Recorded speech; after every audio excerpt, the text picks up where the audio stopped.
Most people think endurance is just physical. The fitter person lasts longer. The stronger person keeps going. Eventually, the body reaches its limit and the person stops. But endurance research suggests that's not what often happens. People frequently quit while their bodies are still physically capable of continuing.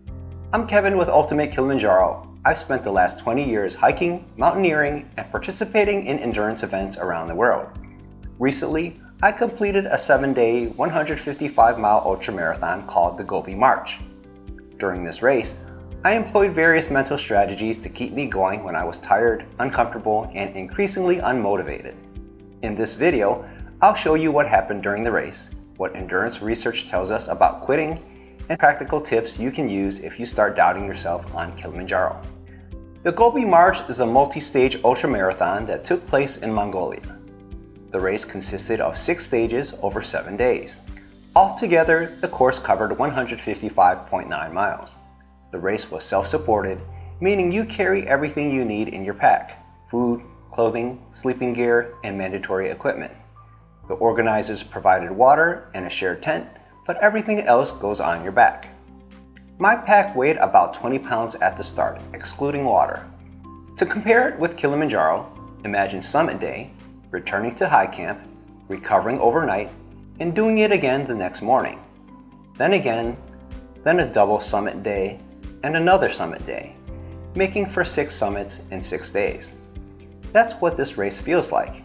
No individual day is necessarily overwhelming. The difficulty comes from stacking the efforts on top of one another without enough time or calories to fully recover. Here are the results of my race. I generally completed each stage between 19th and 27th place.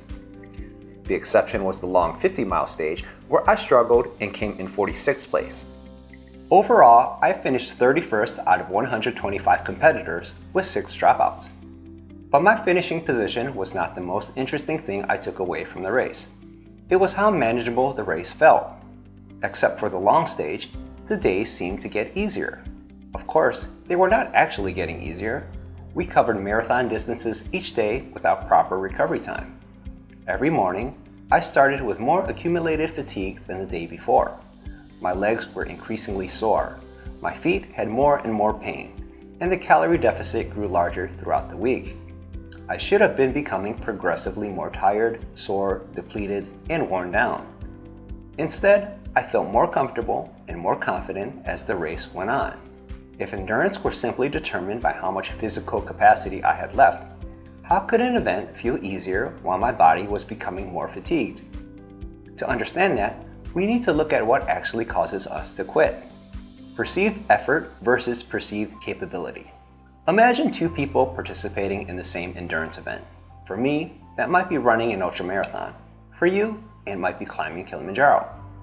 The pair are equally fit. They're moving at the same pace. Person A thinks, "I'm tired, but I've got plenty left." Person B thinks, "I'm tired, I can't keep doing this." Physically, there's no difference between them. But mentally, there's a huge difference. They differ in what each believes he can still do. Researchers describe this using 2 important concepts. The first is perceived effort. Perceived effort is how difficult an activity feels at the moment. The second is perceived capability. That's how much work you believe your body can still sustain. As long as perceived capability remains above perceived effort, continuing feels sustainable.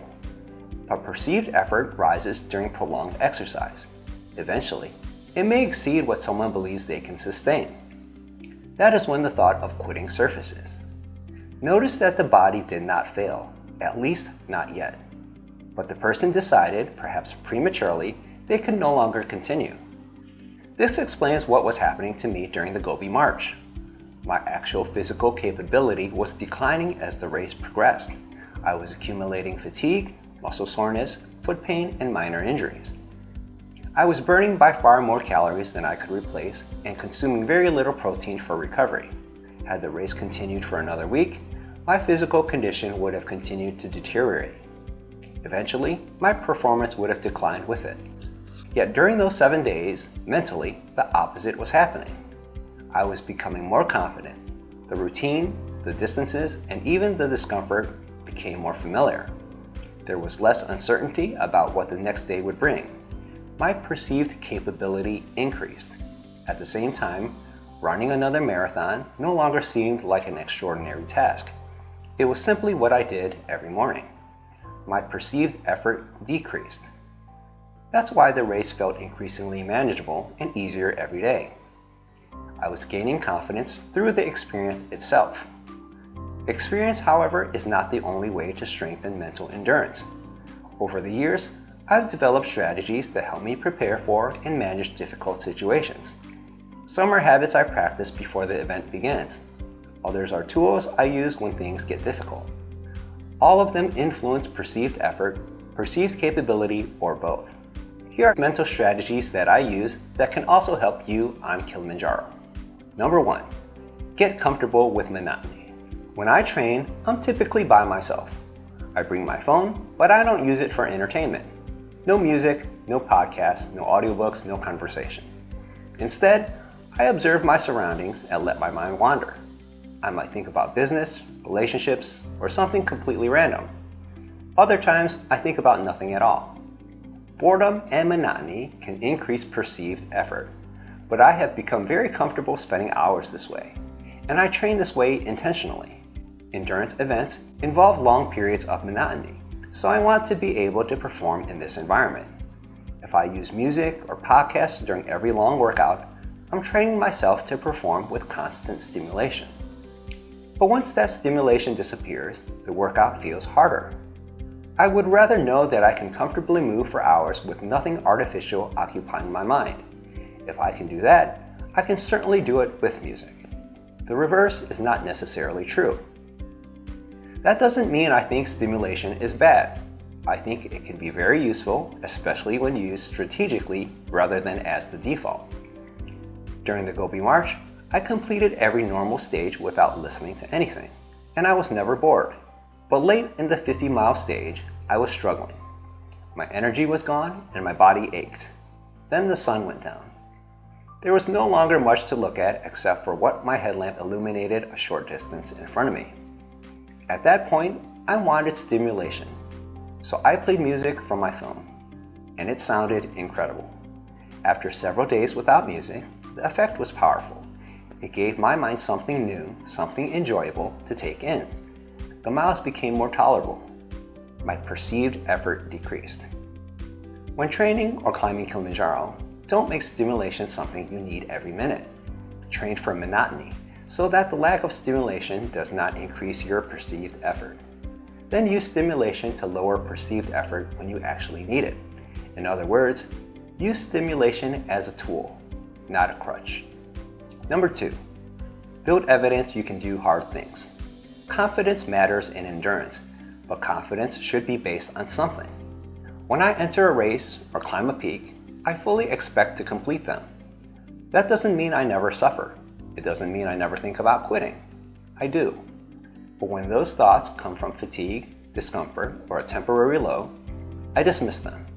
I simply don't take them seriously. Why? Due to my history of finishing hard things. I've had negative thoughts many times before. I've been exhausted before. I've wondered whether I could keep going before, and yet I haven't failed. So when negative thoughts return, I have evidence to resist them. Doing hard things became part of my identity, fostering a can-do attitude. Compare that with someone who repeatedly tells himself, "I'm not a runner, I'm not a hiker, I'm not outdoorsy, I'm weak." These statements sound factual. Usually, they're not. They are conclusions someone has drawn about him or herself. Most first-time Kilimanjaro climbers don't have years of mountaineering or high-altitude trekking experience to draw from. They cannot honestly tell themselves, "I've done this before." But they can start building evidence before they arrive in Tanzania. Every training hike is evidence. So is every long walk, every difficult workout, and every time you keep going when you're tired. By the time you reach Kilimanjaro, you have built a case for your own capability. Then, if and when your mind says, "I don't think I can do this," you have something concrete to answer with. "I've trained for this. I've done long hikes. I've been tired before. I know I can keep moving." That's very different from blindly telling yourself, "I can do anything." Confidence should not depend on pretending something will be easy. It should come from evidence that you can handle difficulty. The more evidence you accumulate, the stronger that self-belief becomes. This is one reason training is very important. It helps even beyond improving fitness. It changes what you believe you can do. That belief can legitimately improve your endurance because perceived capability is one component of the equation that keeps you going. Notice it, remember it, and build a record you can draw from later. Then, when doubts arise, you have hard evidence to push back. You're not simply telling yourself you can continue, you have reasons to believe it. Number 3, think smaller. This is one of the oldest strategies in endurance sports. It's also one of the most useful. Don't think about the entire challenge. It's too much. Make the problem smaller. The Gobi March was 150 miles total, but I didn't think about this distance. That number was irrelevant. I only needed to complete the stage in front of me. But even a single stage can feel overwhelming when you're tired. So as fatigue increased, I progressively shortened the distance I allowed myself to think about. First, the goal was to finish the stage. Later, it was to reach the next checkpoint. Then it was to reach the next course marker. The more tired I became, the shorter my next goal would become. By making my obstacle smaller and smaller, I knew I could tackle it, even if that meant breaking the course into single steps. This applies perfectly to Kilimanjaro. Don't think about climbing the entire mountain. Just walk until the next camp, the next meal, or the next break. If that seems too big, then make the goal in the next switchback, or the next 20 steps. You can always make the problem smaller. By doing so, the perceived effort decreases. So when the entirety of the task seems too grand, chop it up into smaller chunks. Number 4, play the at least game. Over the years, I developed a mental game that I use whenever I begin suffering. I call it the at least game. I didn't learn this from a book. It's something I started doing naturally during endurance events. Whenever my attention becomes dominated by what's going wrong, I remind myself of all the things that are in my favor. At least it's not raining. At least I'm not sick. At least I don't have blisters. I used this on the first day of the Gobi March. I was getting tired, hoping I'd be done soon. My mind began focusing on the discomfort. So I started listing all the things that were going well, and very quickly, this situation looked different. Because almost everything was going right. The goal is not to pretend everything is good. The goal is to see the whole situation accurately. Human attention can become dominated by a single problem.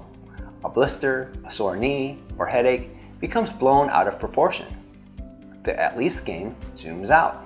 It reminds me that one problem is just one problem. Suppose you're climbing Kilimanjaro and your legs are tired. Instead of thinking, I'm falling apart, you take inventory of all the things that are going well and realize most of me is doing fine. Looking at the whole picture can both lower perceived effort and increase perceived physical capability. It's okay to recognize a problem. Just don't let it become bigger than it truly is. Number 5, let the future come to you. This is a strategy I discovered during the Gobi March. It happened during my lowest point of the race. I was around checkpoint 6 of the 50-mile stage. I had covered roughly 35 miles. I was bonking badly. I made a mistake of not allocating enough calories to this double distance stage, and I was running out of energy. My running speed and my walking speed had converged to the same pace. I still had approximately 15 miles left. I was projecting my current discomfort across the entire remaining distance. Then I began thinking about it differently. I estimated that I had around 5 hours left. And I told myself, it's just time. 5 hours from now, I'll be done. Those 5 hours were going to pass no matter what I did, because time moves forward automatically. As long as I was alive, 5 hours later, the stage would be behind me. And that thought was extremely comforting. I no longer had to do something to cover 15 miles. I was waiting for 5 hours to pass. Looking back, I think I understand why this helped. It removed uncertainty. Instead of being forced to answer the question, can I keep going for another 15 miles, the question disappeared. It not only reduced my perceived effort, It removed it entirely. Before that moment, the finish was something I had to reach. Afterward, the finish was simply a point in the future, and that future was coming whether I worried about it or not. Finishing became inevitable in my head. I stopped chasing the future. I let the future come to me. This is different from breaking up the course into smaller intervals. Chunking makes the task smaller, but this removed the task from my conscious mind altogether. There may be times on Kilimanjaro when this way of thinking helps. Summit night can feel endless. People repeatedly ask, how much farther? How much longer? Are we close? Sometimes the honest answer doesn't help. Alternatively, remember that time is moving. Dawn is coming. Every minute becomes the past. You don't need to mentally conquer all the hours that remain. Sometimes you simply need to let the future arrive and take comfort in its inevitability. There's an important limit to everything discussed so far. Mental endurance does not override safety. During the Gobi march, one of my tent mates fell. She struck her forehead. A large lump formed along with several scrapes. The question was not, is she tough enough to continue? The question was, is it safe for her to continue? She was examined by the medical staff and determined not to have a concussion. She was cleared to proceed, and she did. This distinction matters in every endurance event. Something can be extremely unpleasant without being dangerous. Fatigue is unpleasant, so are sore muscles, feeling cold, or being hungry. But none of these by themselves means you should stop. However, some symptoms should be treated differently. This is especially important on Kilimanjaro. The goal is therefore not to ignore discomfort. The goal is to interpret discomfort correctly. A climber must understand the difference between I'm tired and I'm sick, between this is uncomfortable and this is unsafe. Mental strategies can help prevent unnecessary quitting. They should never encourage someone to ignore genuine danger. It's very important that all climbers be familiar with the symptoms of altitude sickness. You cannot outthink altitude sickness. You cannot out-tough, haste, or hate. Learn the difference between unpleasant and unsafe. Mental endurance is often misunderstood. People tend to reduce it to toughness. Push harder, be stronger, never give up. That's too simple. On Kilimanjaro, your physical training matters. Acclimatization matters, as does your gear, nutrition, and hydration. But on your expedition, there might be a time when climbing feels much harder than expected. This doesn't automatically mean you're finished. Remember, endurance decisions are influenced by two perceptions: how difficult the effort feels and how capable you believe you are of continuing. Neither is fixed.